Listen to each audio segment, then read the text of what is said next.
Assalamualaikum warahmatullahi wabarakatuh. Innal hamdalillah nahmaduhu wa nasta'inuhu wa nastaghfiruh wa na'udzu billahi min sururi anfusina wa sayyiati a'malina. May yahdihillahu fala mudhillalah wa may yudlilhu fala hadiyalah. Wa asyhadu an la ilaha illallah wahdahu la syarikalah wa asyhadu anna Muhammadan abduhu wa rasuluh. Allahumma shalli ala Muhammad wa ala ali Muhammad. Allahumma anfa'na bima 'allamtana wa 'allimna ma yanfa'una wa zidna ilma. Ma'asyiral muslimin rahimani wa rahimakumullah. Melanjutkan pembacaan Minhaj Al-Firqatin Najiyah wa Ta'ifatil Mansurah karya Asy-Syaikh Muhammad bin Jamil Zainu rahimahullah ta'ala. Kita masih dalam pembahasan tawasul, berperantara dengan sesuatu untuk mendekatkan diri kepada Allah Subhanahu wa ta'ala. Pertemuan yang lalu ada 7 tawasul yang disyariatkan. Kemudian masuk pada pembahasan at-tawasulul mamnu'u, tawasul yang tidak diperbolehkan. Apa tawasul yang tidak diperbolehkan itu? Huwallazi la aslalahu fiddin, tawasul yang tidak ada asalnya dalam agama. Itu tawasul yang mamnu. Contoh yang pertama, at-tawasulu bil amwat, tawasul dengan orang mati, yakni talabul hajati minhum wal isti'anatu bihim kama huwa waqi'ul yauma wa yusammunahu tawasulan, yakni meminta kebutuhan dari orang yang mati, memohon pertolongan kepada mereka sebagaimana yang terjadi hari ini yang mereka namakan sebagai bentuk tawasul. Ini poin ini kalau di masa sekarang sangat marak, apalagi ketika kuburan itu orang yang mati itu diyakini sebagai orang yang soleh, wali, punya kedudukan tinggi di sisi Allah Subhanahu wa ta'ala. Mereka meminta kebutuhan dari mereka. Ya, kayak kapan itu? Ini ada acara apa gitu loh. Itu salah satu bait syairnya, madad ya Husaini, ya Husain. Jadi minta diberikan kelapangan urusan duniawi itu kepada Al Husain, cucu Rasul Shallallahu Alaihi Wasallam. Ini tawasul yang terlarang.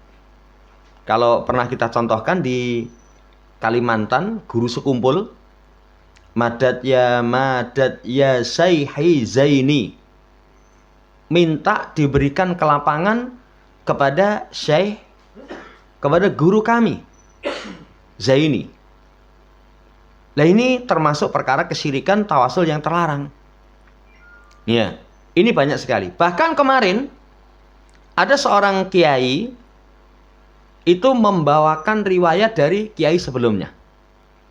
Jadi ketika kami ziarah ke makamnya siapa gitu, itu ditanya, kamu sudah tawasulan belum?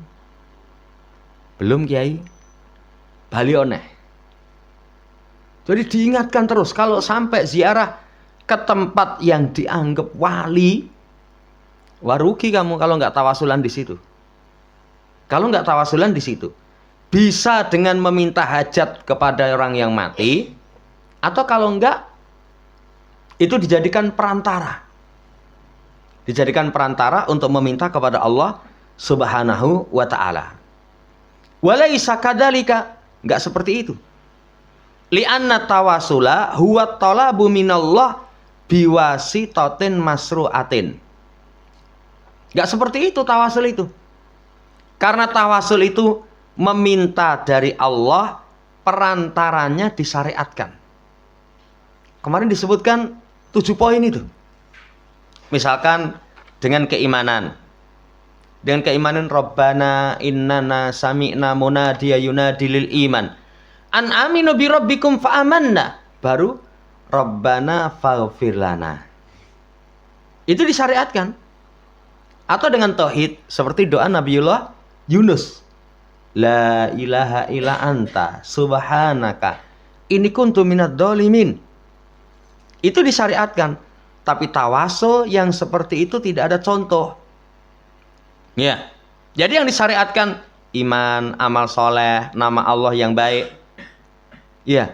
Wa du'aul amwat i'radun anillah. Meminta kepada orang yang mati itu berpaling dari Allah. Dan ini termasuk kesyirikan yang besar. Termasuk kesyirikan yang besar. Pelopornya kalau di negeri kita ya karangan orang-orang sufi, kuburiyun, Habib. Itu ngajari seperti itu. Bahkan kalau seorang minta kepada siapa itu namanya? Mudor itu katanya itu dalam bahasa Arab sebenarnya hakikatnya maknanya minta sama Allah. Jadi mereka bahaya sekali. Merusakkan akidah kaum muslimin itu salah satunya supaya meminta kepada selain Allah Subhanahu wa taala, dan ini kesyirikan. Wala tad'u min dunillah ma la yanfa'uka wa la yadurruk. Fa in fa'alta fa innaka idzam minadz dzalimin. Jangan kamu seru selain Allah. Selain Allah itu tidak memberikan manfaat, tidak menolak madarat. Kamu lakukan, kamu termasuk orang yang zalim. Ini saudaraku yang saya hormati, poin yang pertama. Ya, disebutkan poin pertama karena ini muarak sekali. Makanya orang hati-hati. Jangan dikira, oh itu kelas Indonesia. Itu internasional itu. Kayak kemarin di berita itu pada waktu saudara kita di Palestina itu digencet habis-habisan oleh orang Yahudi. Itu adalah seorang yang dianggap tokoh dari sana, berziarah ke makam Salahuddin Al-Ayyubi. Itu minta kepada Salahuddin Al-Ayyubi bantu. Mintakan kepada Allah supaya kami diberi kemenangan. Ini bukan hanya negeri kita, tapi merata.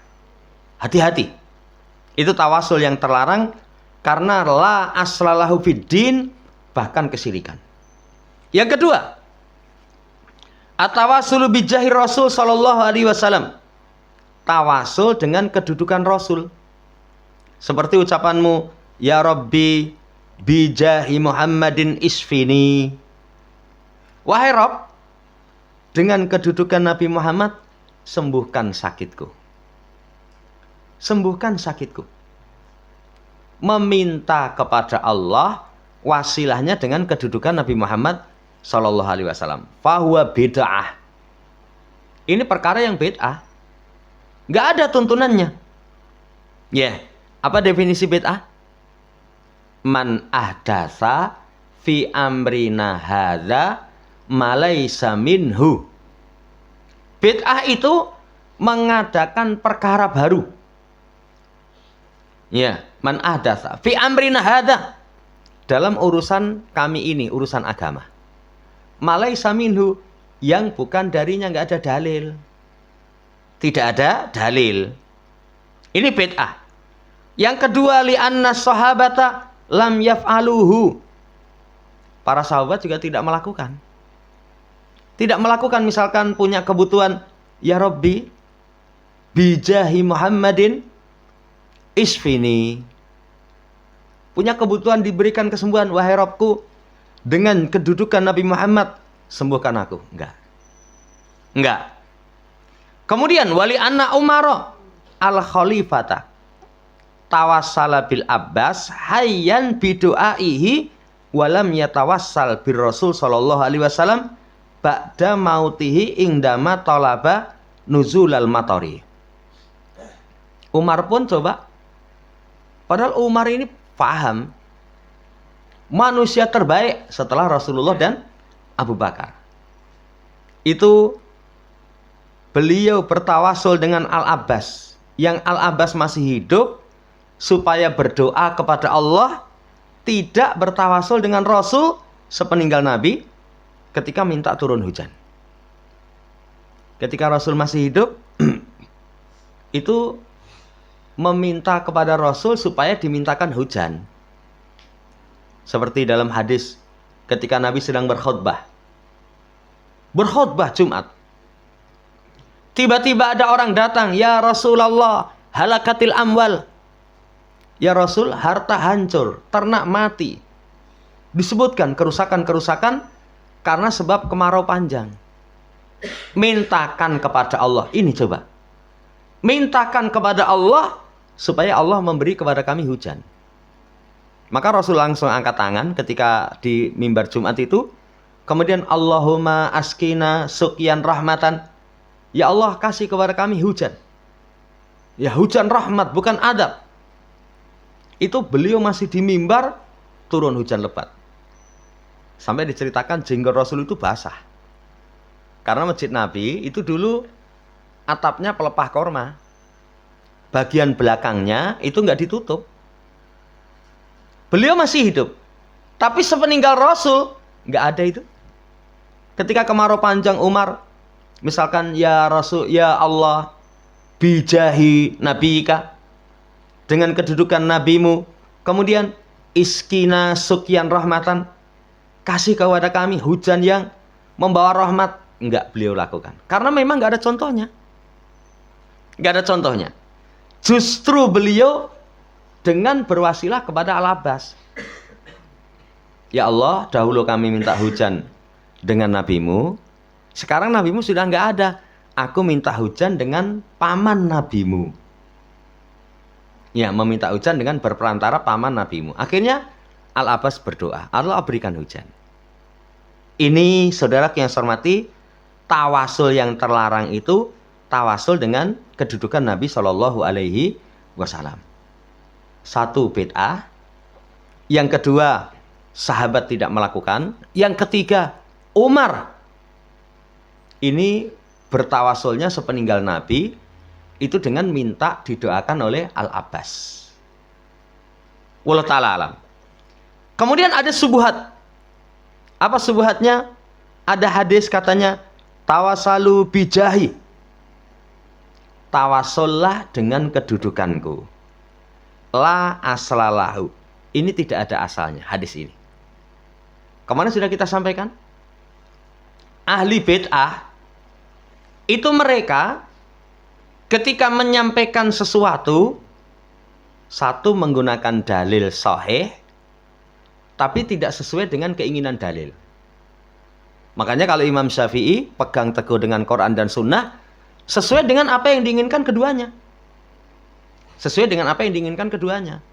Tapi kalau ahli bid'ah, ya dalilnya sahih, tapi tidak pada tempatnya. Tidak pada tempatnya. Yang kedua, menggunakan hadis yang hadis itu lemah. Hadis lemah. Kalau nggak hadis lemah, hadis nggak ada asalnya. Kalau nggak hadis yang nggak ada asalnya, terkadang menggunakan hadis, tapi dapatnya dari mana? Ngimpi. Kamu dapat hadis ini dari mana ini? Semalam saya itu pulang, kemudian tidur gitu, liep ketemu Rasulullah SAW. Rasul menyampaikan hadis ini. Ini hati-hati. Jadi jamaah yang saya hormati, makanya kalau datang dari ahli bid'ah, satu dalil yang mereka pakai untuk menguatkan kebid'ahan mereka, cek. Kalau hadisnya lemah, hadisnya nggak ada asalnya, apalagi impen, apalagi pertimbangan akal, wah itu nggak bisa diterima. Tapi kalau membawakan hadis yang sahih, coba cek apa memang maknanya seperti itu. Ini ya wallahu ta'ala alam. Kemudian dibawakan ucapan Syaikhul Islam Taimiyah, wa hadza tawasulul bid'i qad yu'dil syirki. Tawasul bid'ah ini terkadang mengantarkan ke syirik. Wa dzalika idza i'taqada Annallaha muhtajun liwasitatin kal amiri wal hakimi. Itu bisa syirik besar. Kalau dia meyakini Allah butuh perantara. Seperti amir, seperti hakim. Kan kalau kita kepada penguasa dunia itu, apa bisa langsung? Nggak bisa langsung kok. Ya, lawang kepada orang yang kaya saja. Bukan penguasa resmi, itu nggak bisa langsung itu. Kapan itu ada seseorang punya kebutuhan dengan orang yang kaya, orangnya Masya Allah luar biasa bagus. Tapi, ngomong kono sih. Lewat sana itu. Walaupun ya tetap di ACC sama orangnya baik. Tapi lewat sana. Prosedurnya seperti itu. Ya. Kalau amir, penguasa, apa kita bisa? Langsung moro. Misalkan saya nemui Pak Prabowo. Beliau itu difitnah katanya ngoncai Brambang. Sekilo 700 ewu. Itu misalkan, Pak saya mau cek itu jane deing itu jenengan keliru ngomong, ya. Akhirnya kan sama orang sing gedeng digoreng gitu. Oh, maksudnya 700 rupiah mungkin gitu. Apa kita bisa langsung? Nggak bisa. Harus lewat orang-orang yang menjadi perantara. Makanya kalau seorang berdoa kepada Allah dengan keyakinan harus berperantara, itu kesyirikan. Kalau kalangan Habib itu, wah, sholat tanpa perantaraan kami nggak akan sampai kepada Allah. Itu hati-hati itu. Perantaraan seperti itu bisa mengantarkan kepada kesyirikan. Karena Allah diserupakan dengan makhluk, butuh perantara. Kan kita begitu. Kalau misalkan kita punya urusan dengan penguasa dunia, itu langsung moro, Assalamualaikum. Badhe kepanggih ke Pak Bupati. Sopo iki? Iya, sopo ini? Gak bisa langsung. Gak bisa langsung. Saya pernah ada satu keperluan, tapi ini, jadi sudah ada orang yang dekat sana nyampaikan. Itu betul kita sampai, nyuwun pangapunten nggih, tunggu di pos dulu. Di pos dicek, ini bener utusan ini. Baru setelah bener, baru dipersilahkan itu. Jamaah yang saya hormati, keyakinan seperti itu syirik. Kenapa? Karena sabbal khaliqa bil makhluk. Menyerupakan sang pencipta dengan makhluk. Dengan makhluk. Qala Abu Hanifah, berkata Abu Hanifah, akrahu as'alallaha bi ghairillah. Aku benci meminta kepada Allah dengan selain Allah. Meminta kepada Allah dengan selain Allah. Pertemuan yang lalu dibahas, boleh nggak kita meminta kepada Allah lewat orang? Selama orangnya masih hidup di hadapan kita, tidak diyakini mesti kabul. Kemudian jamaah hormati, tidak terus menerus. Boleh itu. Itu diperbolehkan. Tapi kata Abu Hanifah, saya benci. Makanya lihat, sahabat yang minta didoakan Nabi dengan donga dhewe, akeh sing donga dhewe. Banyak yang berdoa sendiri. Makanya jangan gampang. Doakan kami ya, doakan kami ya. Oh, mulai doakan kami supaya kami masuk jannah. Saya pernah itu ketemu dengan orang. Orang itu setiap ketemu mesti tak apali. Assalamualaikum, waalaikumsalam. Ustadz, maafkan kesalahan saya. Lalu saya ketemu arang-arang, maafkan kesalahan saya. Lah nyalai kapan? Yang kedua, doakan saya supaya masuk jannah. Saya mikir, aku mbuh mlebu surga apa ora ini.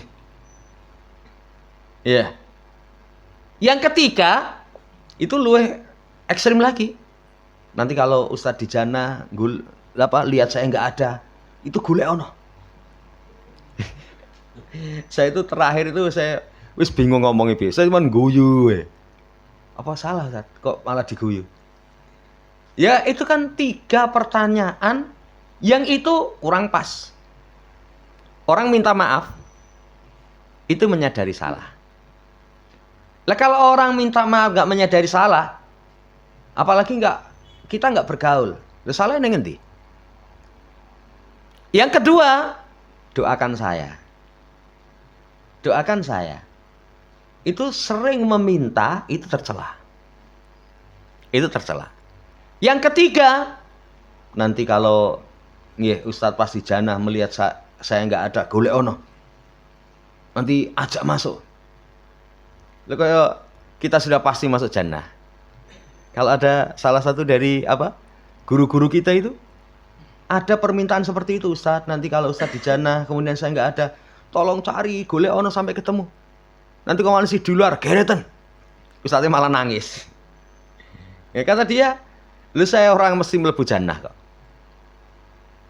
Perhatikan, Abu Hanifah benci meminta kepada Allah dengan selain Allah. Kan minta langsung. Minta langsung. Karena kalau harus dengan orang lain, apalagi dengan keyakinan, Allah butuh perantara, syirik. Sisi kesirikannya, sabbahal khaliqa bil makhluk. Ini contoh tawasul yang terlarang. Yang ketiga, amma talabu du'a minar rasul ba'da mautihi. Adapun meminta doa dari Rasul setelah wafatnya, seperti ya Rasulullah ud'uli. Wahai Rasul, doakan aku. Doakan aku. Ini saudara yang saya hormati, di kalangan mereka juga nggak dalil itu. Ra oleh njaluk wong mati. Sing wong mati awam bener ora oleh. Tapi kalau sing mati itu para nabi, syuhada, mereka bawakan ayat. Mereka itu tidak mati, wahumul ahya. Mereka itu hidup. Di sisi Tuhan mereka diberi rizki. Subuat mereka seperti itu. Ya, meminta kepada Rasul untuk didoakan itu juga ghairu jaizin. Enggak diperbolehkan. Apa alasannya? As-sahabata li'anna as-sahabata lam yaf'aluhu. Karena para sahabat juga tidak melakukan. Lah kok sidik-sidik sahabat, sidik-sidik itu salaf.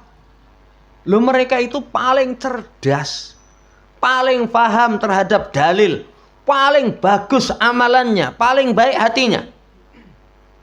Mereka nggak melakukan itu.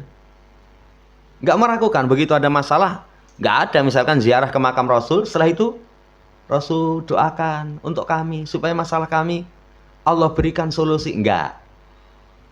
Sahabat tidak melakukan. Nabi juga mengatakan, idza matal insan in qata'a amaluhu illa min salasin. Kalau anak Adam mati, semua amalannya putus. Kecuali 3, shadaqatin jariyah. Sedekah jariyah itu seseorang mengeluarkan harta di jalan ketaatan, hartanya masih ada, kemanfaatannya jalan terus. Itu sedekah jariyah. Makanya kalau orang punya kelapangan harta, itu pakai untuk sedekah jariyah, ini pahalanya terus mengalir. Apa contohnya? Membebaskan tanah untuk masjid, untuk madrasah, untuk ma'had, untuk kemaslahatan umum. Membebaskan tanah dia untuk jalan umum. Walaupun kadang kalau orang punya tanah di jalan, itu kalau sekitar sini muni loh. 1 meter 3 juta itu kalau, lah ini panjangnya 100 meter. Berarti 100 ping telu itu 300 juta. Tapi Masya Allah, pahala terus mengalir. Bikin jembatan. Awalnya bikin jembatan kuat, saumur-umur, berarti pahala terus mengalir. Makanya termasuk keistimewaan sahabat Umar, beliau itu membeli sumur, yang sumur itu semenjak masa Nabi SAW sampai sekarang kemaslahatannya terus berjalan. Itu sampai jadi kebun kurma, kemudian jadi hotel. Wah ini Masya Allah, kemaslahatan terus berlanjut. Nah ini saudara yang saya hormati, pertama sedekah jariyah. Yang kedua ilmu yang diambil manfaat. Ilmu yang diambil manfaat. Ya, makanya pahala Rasul paling banyak. Setelahnya ulama. Pahala Imam Bukhari itu menjadi rujukan hadis sahih dalam kitab sahih beliau seluruh kaum muslimin. Wah, jangan tanya itu. Ini ilmu yang diambil manfaat. Kayak pagi hari ini kita baca risalah Asy-Syaikh Muhammad bin Jamil Zainu. Itu beliau sudah meninggal, itu pahala mengalir. Ilmu yang diambil manfaat. Yang ketiga, waladin solihin yad'ulah, anak soleh yang mendoakan orang tua. Bahkan nanti semua amalan anak soleh itu orang tua dapat. Orang tua dapat. Makanya kalau ditanya, saya sedekah atas nama bapak dengan sedekah atas nama saya sendiri, kalau saya ditanya atas nama kamu sendiri. Kenapa? Kamu dapat pahala, orang tuamu dapat pahala. Dapat pahala. Ini Masya Allah, semua amalan anak, orang tua dapat. Makanya saudaraku yang saya hormati, anak soleh itu pahala terus mengalir. Makanya kalau seorang pengen mendapatkan pahala terus mengalir, 3 ini. Kalau hartanya melimpah, bikin sedekah jariyah. Kalau hartanya kurang, tapi kemampuan ilmunya Masya Allah, ilmu yang diambil manfaat. Kalau ilmu dan hartanya kurang, ning kerbayen, mana lahir anak lagi, dididik sing apik. Jadi kalau misalnya mati anaknya rolas, wow, Masya Allah ya, itu terus menerus pahala mengalir. Tapi lihat dalam hadis ini, Nabi hanya sebutkan idza matal insan in qata'a amaluhu. Kalau manusia mati, amalannya putus. Kecuali 3, apa disebutkan? Salah satunya berdoa kepada, minta didoakan Nabi. Nggak ada. Lah ini di masa sekarang juga marah. Bukan hanya Rasulullah SAW, bahkan orang-orang yang dianggap wali. Wahai wali, mintakan hajat kami kepada Allah. Mintakan hajat kami kepada Allah. Itu bagaimana jawabannya? Pertama, sahabat tidak melakukan. Yang kedua, orang yang mati itu amalannya sudah putus. Ya, sudah putus. Ini wallahu ta'ala alam 3 tentang tawasul yang terlarang. Setelah itu, masuk dalam pembahasan surutut tahqiqin nasr. Syarat tercapainya pertolongan. Kan kita kadang secara pribadi itu butuh diberikan pertolongan oleh Allah Subhanahu wa taala. Butuh pertolongan dari Allah Subhanahu wa taala. Kemudian secara umum kaum muslimin itu butuh pertolongan di sisi Allah Subhanahu wa taala. Kata Syekh, innal qari'a li siratir Rasul sallallahu alaihi wasallam wa jihadihi yaral marrahila at-taliyata. Sesungguhnya orang yang membaca sejarah Rasul dan jihadnya beliau, maka dia akan melihat tahapan yang tersebut di bawah. Jangan harap pertolongan itu akan datang kalau tahapan yang Rasul lakukan itu belum kita tempuh. Pertama, marhalatut tauhid. Tahapan tauhid, beliau tinggal di kota Mekah salasata asyara aman, 13 tahun. Menyeru kaumnya kepada pentauhidan kepada Allah, ibadah, doa, ya. Kemudian berhukum memerangi kesyirikan. Hatta ya sabatat hadil akidatu fi nufusi ashabi wa asbahu saja'anan ya la yakhafuna illallah. Beliau di kota Mekah 13 tahun dakwahnya kepada tauhid. Doa kepada Allah, ibadah kepada Allah, berhukum kepada Allah, memerangi syirik. Sampai akidah ini menancap kuat di jiwa para sahabat. Sehingga ketika sudah tertancap di jiwanya seperti itu, mereka menjadi pemberani. Tidak takut kecuali hanya kepada Allah Subhanahu wa ta'ala. Poin pertama. Maka kata Syekh, fayajibu ala du'at. Kewajiban kepada orang yang berdakwah an yabda'u bitauhid wa yahdaru minasyirki. Supaya memulai dari tauhid, mengingatkan dari syirik, liyakunu bi rasulillahi minal muqtadin. Supaya mereka terhadap Rasul termasuk orang yang menteladani. Ini tahapan pertama. Jadi kalau kita pengen, saudaraku yang saya hormati, mendapatkan pertolongan secara pribadi, tauhid sik, akidah sik. Secara masyarakat, ya kalau bahasa sekarang, kemerdekaan yang hakiki, akidah sik wong Islam. Akidahnya dulu, tauhidnya dulu diperbaiki, nanti menjadikan pertolongan itu akan bisa dicapai. Satu poin dulu, insya Allah nanti lanjut pada ya tahapan yang kedua yang disampaikan oleh Syekh. Wallahu ta'ala alam. Demikian sebelum ditutup, barangkali yang ditanyakan, kalau bisa kita jawab.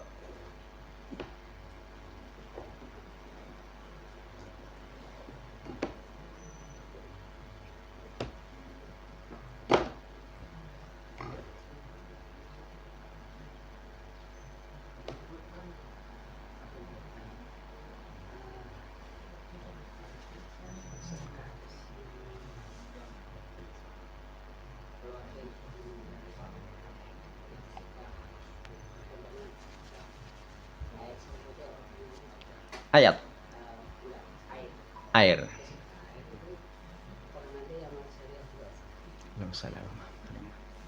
Jadi pertama pembahasannya sedekah atas nama orang yang mati.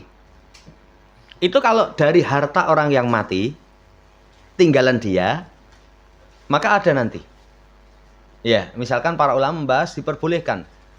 Seperti ada riwayat yang ibunya meninggal, kalau misalkan ya, dia itu tahu nanti akan berinfak. Apa boleh saya berinfak atas dia? Boleh. Yang kedua, apakah nanti akan sampai? Wallahu ta'ala alam akan sampai. Akan sampai. Yang ketiga, kalau wujudnya itu air, apakah termasuk jariyah? Kalau air itu sumur. Kalau sumur jariyah. Tapi kalau bukan sumur, kan sekarang ada sedekah air itu misalkan ini mau bantuan air, kirim 5 mobil, biasanya mobil tangki itu, ya silahkan monggo saya mau bantu. Itu sedekah secara umum, bukan jariyah. Kenapa? Karena air begitu diminum atau dimanfaatkan habis. Tapi kalau sedekah air itu wujudnya sumur atau kalau nggak sumur, semua peralatan yang berkaitan dengan air. Kalau di masjid, keran. Selama keran itu dimanfaatkan, pahala terus mengalir. Tapi kalau kerannya elek, ya diurip kewisan jebol, ganti neh, sudah putus. Itu berkaitan dengan rincian air. Yang kedua, sedekah atas nama orang yang mati, harta kita. Tadi sudah kita sampaikan, kalau harta kita, apalagi ini kepada orang tua kita. Atas nama kita, orang tua sudah dapat. Orang tua sudah dapat. Ya. Bukan dengan atas nama orang tua. Tapi kalau atas nama orang tua, kita hanya mendapatkan pahala mengeluarkan harta diberikan kepada orang tua. Nanti orang tua disedekahkan atas nama dia. Wallahu ta'ala alam. Ya seperti itu.